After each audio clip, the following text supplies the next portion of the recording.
Parlons spiritualité. C'est parti!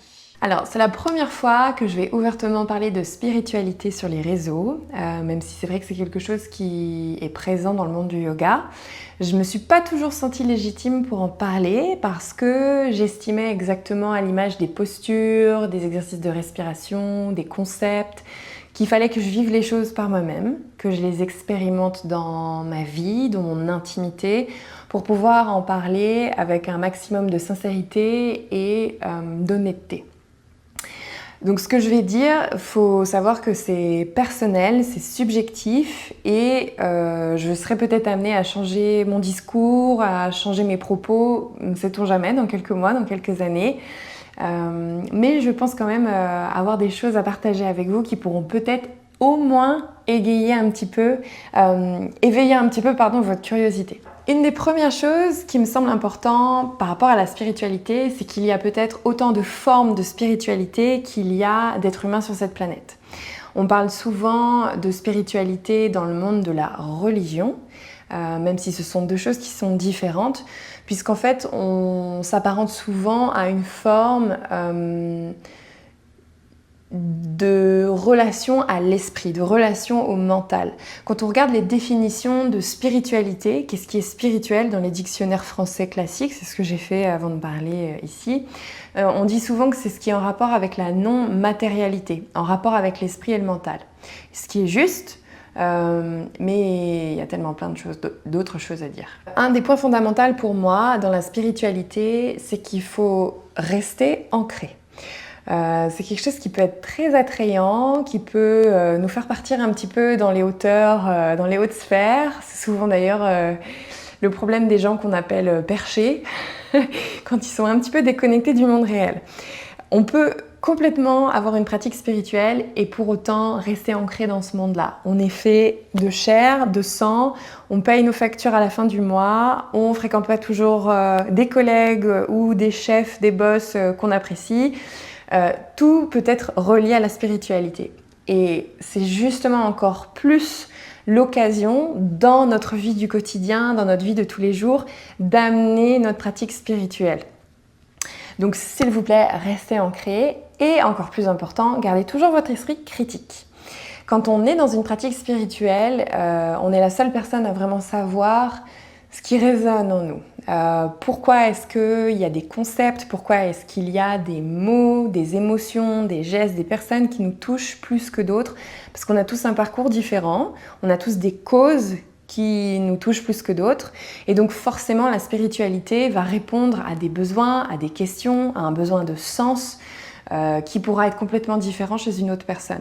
Donc ayez toujours ce sens critique, ne prenez pas toujours tout pour acquis et posez-vous toujours des questions, est-ce que ça me fait du bien ou pas?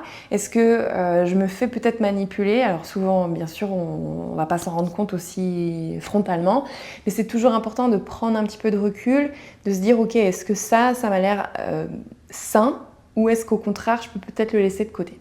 Il y a plein de concepts dans la spiritualité, je ne pense pas que j'en parlerai dans cette première vidéo, on verra comment vous réagissez.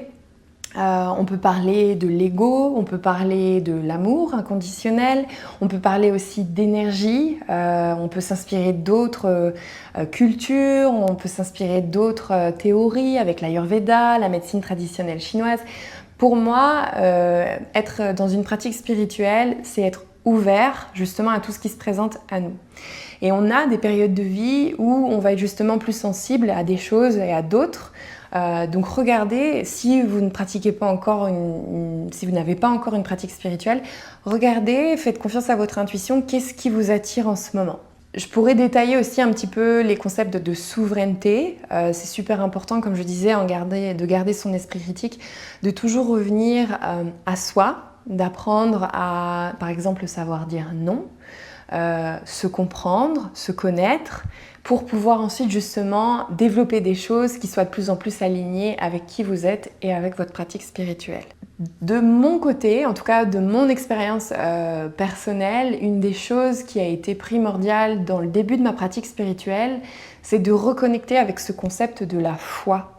On parle beaucoup de la foi dans la religion, mais en fait c'est aussi indispensable quand on est dans une pratique spirituelle.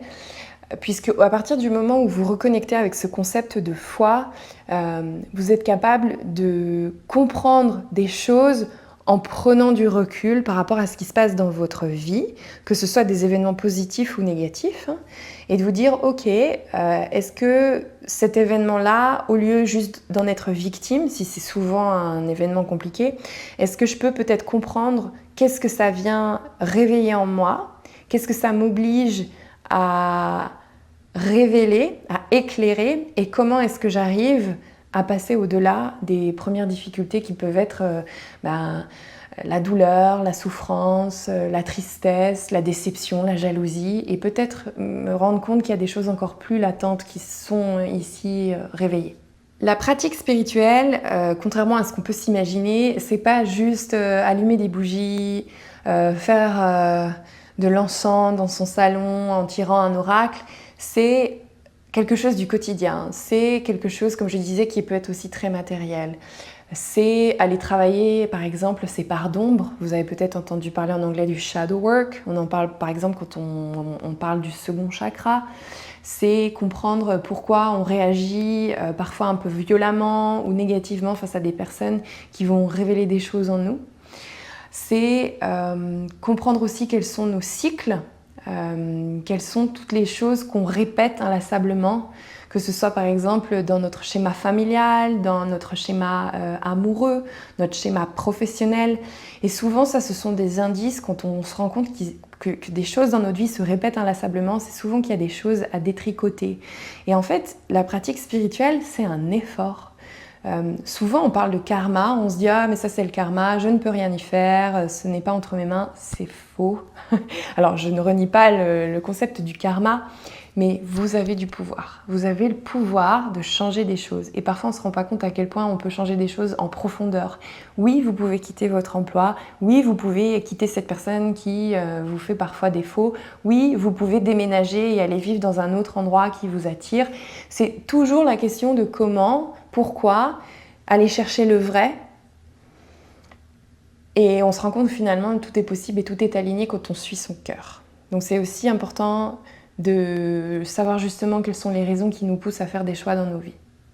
Pourquoi avoir une pratique spirituelle ? La spiritualité, ça nous permet d'avoir une vie plus éclairée, de, comme je le disais, prendre du recul face à des événements, face à des choses au quotidien, et finalement d'être plus libre. Ça veut dire qu'on se détache un petit peu du carcan qu'on a pu avoir dans notre éducation, dans le carcan qu'on nous inflige dans notre société, et de se dire que finalement, on peut prendre les choses dans d'autres chemins, dans d'autres directions, et refuser le moule dans lequel on nous a obligés à nous contenir, puisque souvent c'est un moule dans lequel on ne peut pas vraiment se libérer.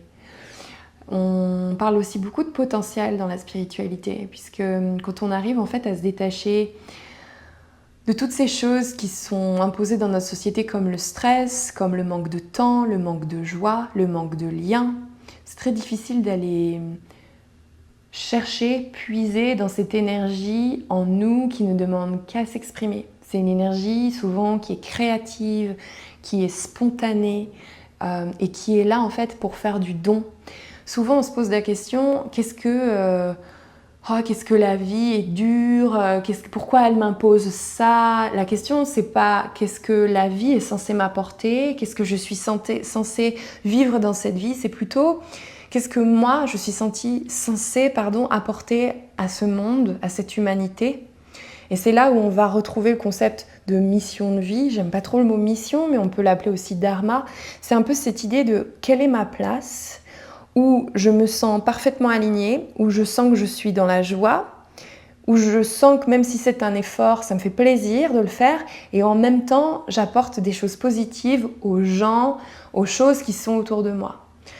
Et quand on commence à sentir cette petite étincelle, à sentir ce petit chemin qui nous appelle, qui est parfois pas du tout raisonnable, que nos parents pourraient par exemple nous reprocher, ou que la société pourrait nous freiner, c'est peut-être finalement en fait ce passage-là, cette route-là qu'il faut prendre. J'en ai déjà beaucoup dit. Je vous propose de me poser des questions. Donnez-moi peut-être des thèmes, des sujets que vous voulez évoquer un petit peu plus en profondeur, en détail. Peut-être que je parlerai aussi de mes expériences personnelles. Je pense que des fois, peut-être que pour certaines personnes, ça semblera complètement, comme on le disait, perché ou incongru. Pour d'autres personnes, si ça peut vous permettre de comprendre un petit peu plus et d'être moins dans le flou, je le partagerai volontiers. J'espère que cette première introduction à la spiritualité vous a plu. Et puis je vous souhaite une belle pratique, j'espère, dans l'avenir. Je vous embrasse.